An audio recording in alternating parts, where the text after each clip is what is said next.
오늘 말씀의 주제는 나무를 심는 적합한 장소는 어디일까? 이런 주제입니다.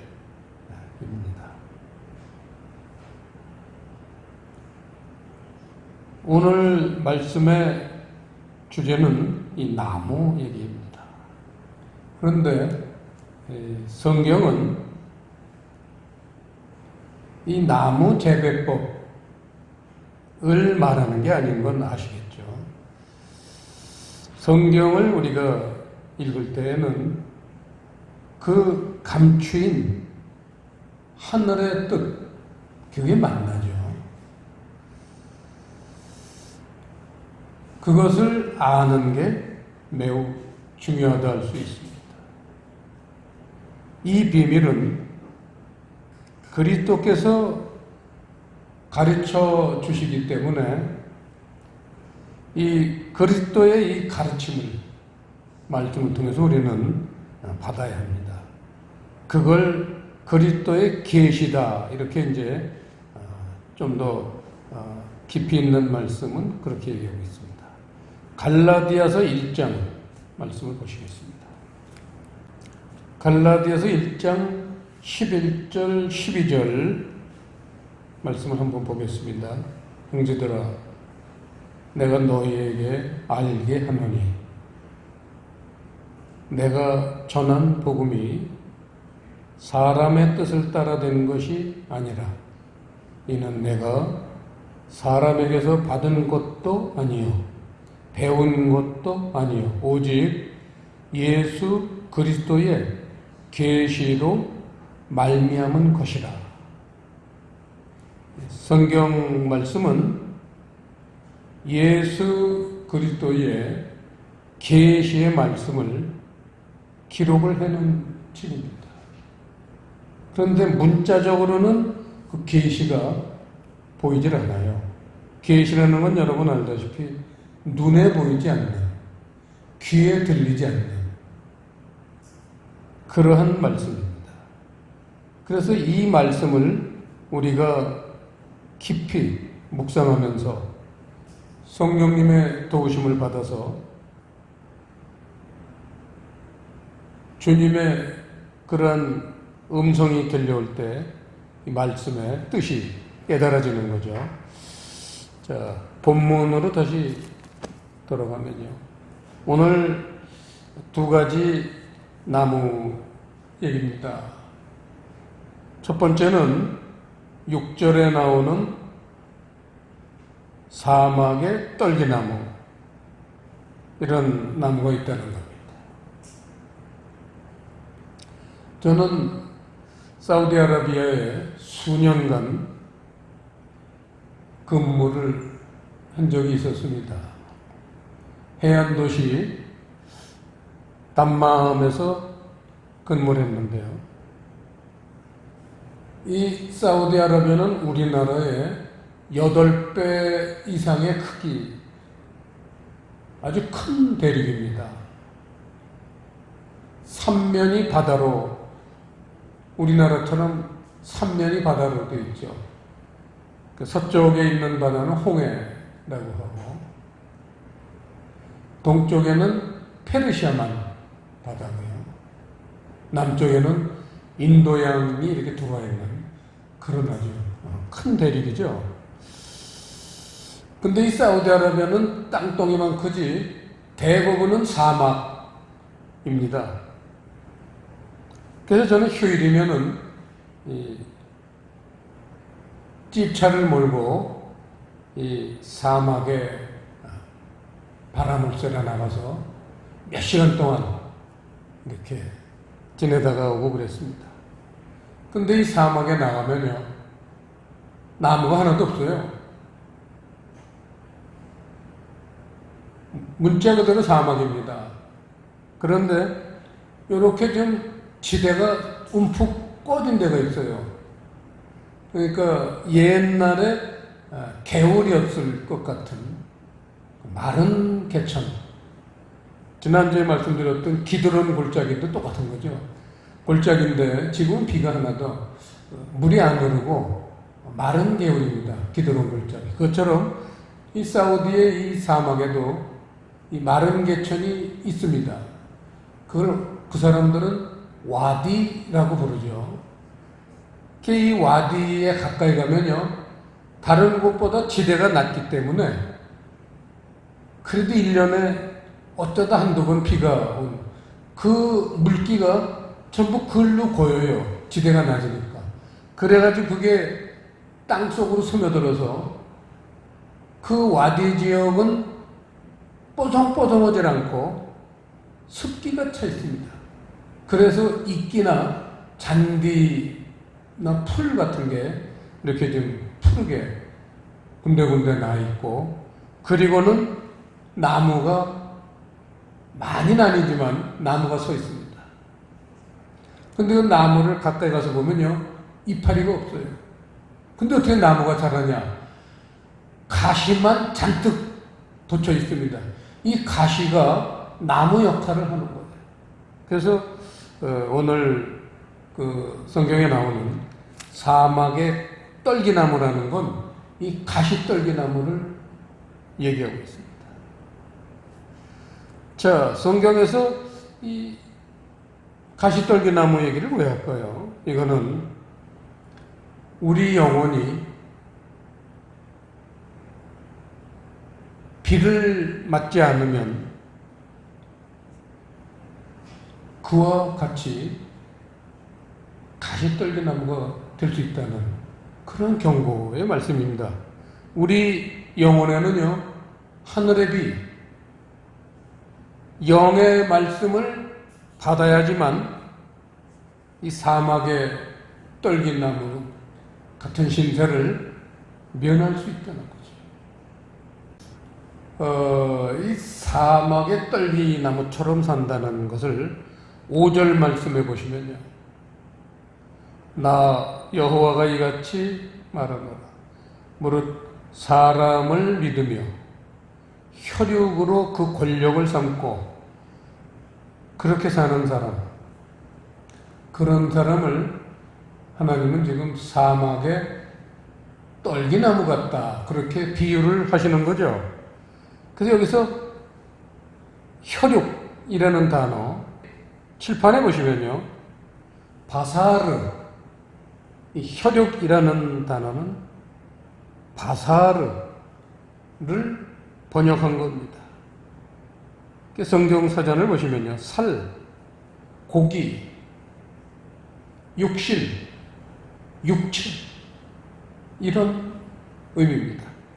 그러니까 우리 몸에서 눈에 보이는 부분, 그걸 소위 육신, 육체라고 하는데, 그런 육신적인 것을 중요하게 생각해서 사는 사람, 교회를 다니건 또는 교회를 못 다니건 공통적으로 눈에 보이는 것만 그렇게 맹종을 하고 신봉을 하고 절대적 가치를 세우는 사람들, 이런 사람들을 하나님은 사막의 떨기나무 같다, 이렇게 얘기를 하십니다.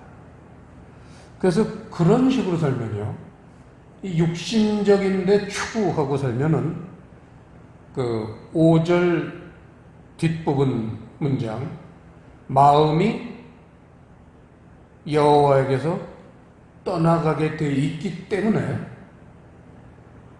저주를 받게 된다, 이런 게 가시떨기나무 얘기였습니다. 그 다음에 8절에 보시면 물가에 심기운 나무, 이런 나무처럼 사는 사람도 있다는 겁니다. 이런 사람들은 8절에 뿌리를 강변에 뻗치고 더위가 올지라도 두려워 아니하며 그 잎이 청청하여 가무는 해에도 걱정이 없고 결실이 그치지 않는 나무다. 그렇게 이 물가에 심은 나무를 표현하고 있습니다. 여기서 뿌리를 강변에 뻗쳤다는 것은 우리의 마음이 그리스도의 말씀으로 향해 있다는 거죠. 뻗어 있다는 겁니다. 그렇게 되면은 잎이 청청하게 되는데 그거는 말씀을 깊이 깨닫는 것을 그렇게 표현하고 있습니다. 말씀 깊이 깨닫게 되기 때문에 결국은 결실이 그치지 않는다. 열매를 맺는 삶이다. 그게 우리 신앙생활의 두 큰 기둥이 하나는 말씀을 깨닫는 거고 그 다음엔 그것을 우리 몸으로 열매를 맺는 거죠. 열매라는 건 여러분 알다시피 눈에 보이잖아요. 말씀을 깨달은 건 눈에 보이진 않습니다.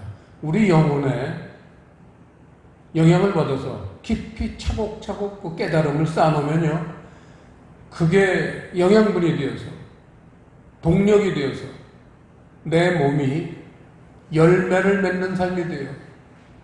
우습게 보던 사람, 깔보던 사람, 그런 사람들이 이제는 그러한 선입견이 사라지고 그런 사람들을 아주 리스펙트, 존중하게 되고 그래서 그 사람들을 이해하게 되고 불쌍히 여기게 되고 잘못된 게 있더라도 눈 감아주고 용서해주고 입을 벌려서 비난하지 않고 오히려 그 사람들을 품어주고 함께 안아주고 함께 울어주는 그런 아주 따뜻한 그런 사람, 그거를 오늘 물가에 심기운 나무다 그렇게 표현을 보겠습니다. 말씀을 하나 보겠습니다. 요한복음 15장 말씀을 보겠습니다. 요한복음 15장은 그 유명한 포도나무의 비유입니다. 그래서 교회마다 이 강대상이나 이 의자에 보면요, 이 포도나무가 전부 그려 있어요. 상징이. 다. 그래서 그게 요한복음 15장을 본받는 거예요. 예수님이 내가 참 포도나무요. 왜냐하면 이 포도나무가요, 가짜도 있어요. 세상 포도나무는 그건 주님이 말하는 포도나무 의미가 아니죠. 그래서 참 포도나무요. 영적인 세계의 포도나무다.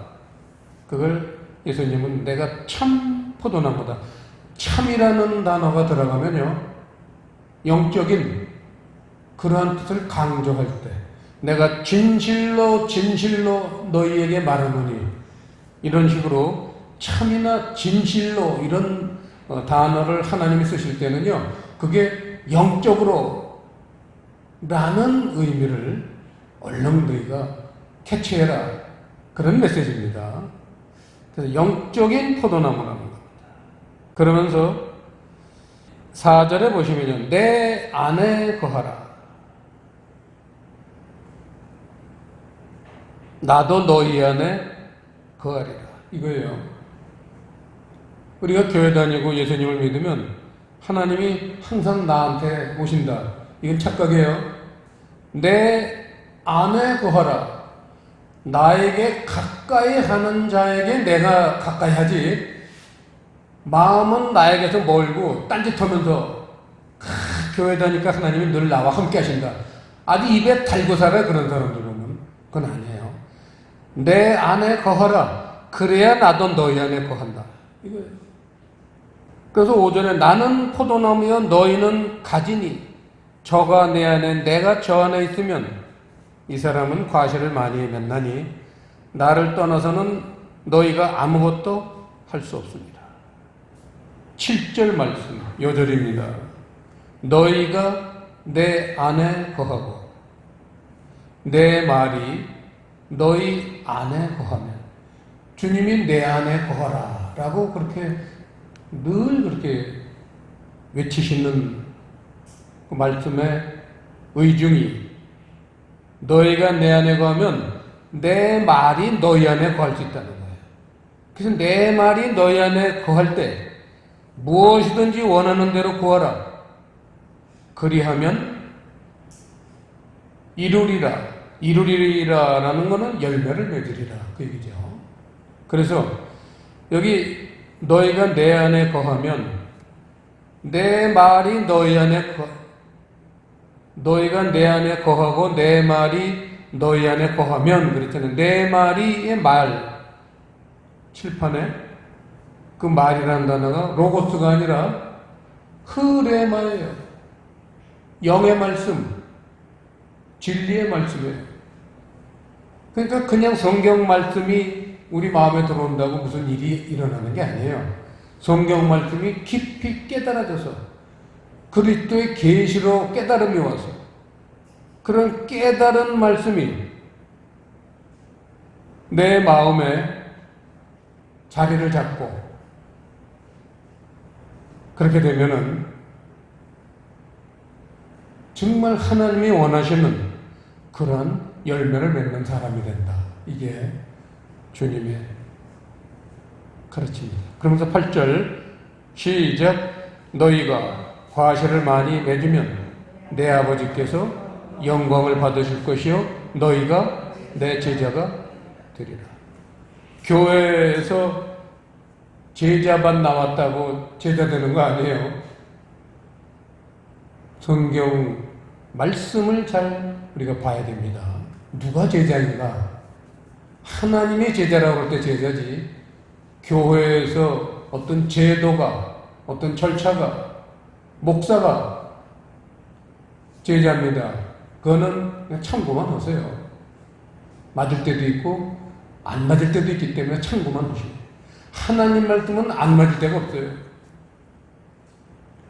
오늘 말씀은 아주 간단한 것도 명쾌한 그런 말씀입니다. 자, 본문으로 돌아갔어요. 자, 사막의 떨기나무처럼 살게 되면은 5절 말씀이 결론이죠. 저주를 받는다는 거예요.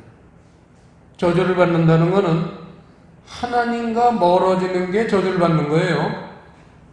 왜냐면 그 방향성이 하나님과 점점 멀어지면요, 나중에는 다시는 하나님께 가까이 올 수 없을 만큼 영원히 멀어지는 거예요.